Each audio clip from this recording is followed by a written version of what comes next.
কি কৰে আমাক সোধে যে স্যাৰ সিঙ্গল মাসল ট্ৰেইন কৰোঁ কি ডাবল মাসল ট্ৰেইন কৰোঁ তো মই ক'ব বিচাৰোঁ যদিহে আপুনি এমাহ হৈছে বা দুমাহ হৈছে তেতিয়াহ'লে আপুনি প্ৰথম বেছিক ফৰ্মবোৰ শিকক তেতিয়া আপুনি সিঙ্গল মাসল ডাবল মাসল সেইবোৰ চক্কৰত নপৰি আপুনি একচুৱেলি কেনেকৈ ফৰ্ম টেকনিক্স সেইবোৰ শিকি লওক দেন যেতিয়া আপুনি ছমাহ হ'বলৈ হ'ব তেতিয়া আপুনি ট্ৰাই কৰিব পাৰে ডাবল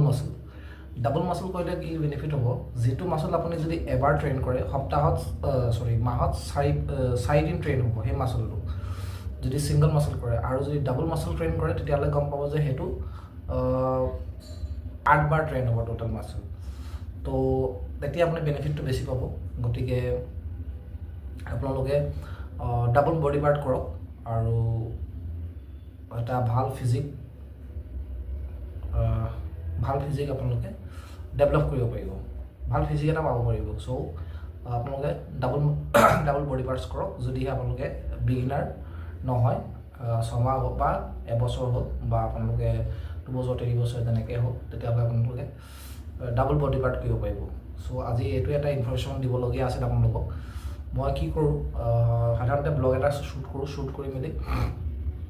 সৰু এটা মানে কনচেপ্ট ৰাখোঁ যে কি কয় কিবা ভাল এটা ইনফৰমেশ্যন আপোনালোকৰ আগত দিবলৈ চেষ্টা কৰোঁ আৰু এনেদৰে মোক ছাপোৰ্ট কৰিব আৰু যদি ভিডিঅ'বোৰ ভাল লাগে তেন্তে লগৰ মাজত শ্বেয়াৰ কৰিব আৰু মোৰ চেনেলটো ছাবস্ক্ৰাইব কৰি দিব তেতিয়াহে মই উৎসাহ পাম আৰু আপোনালোকক ভিডিঅ'জ বনাই দিবলৈ সাহস কৰিম মনটোও ভাল লাগি থাকিব গতিকে এয়াই আছিল আপোনালোকে ডাবল বডি পাৰ্টছ কৰিব পাৰিব তেতিয়া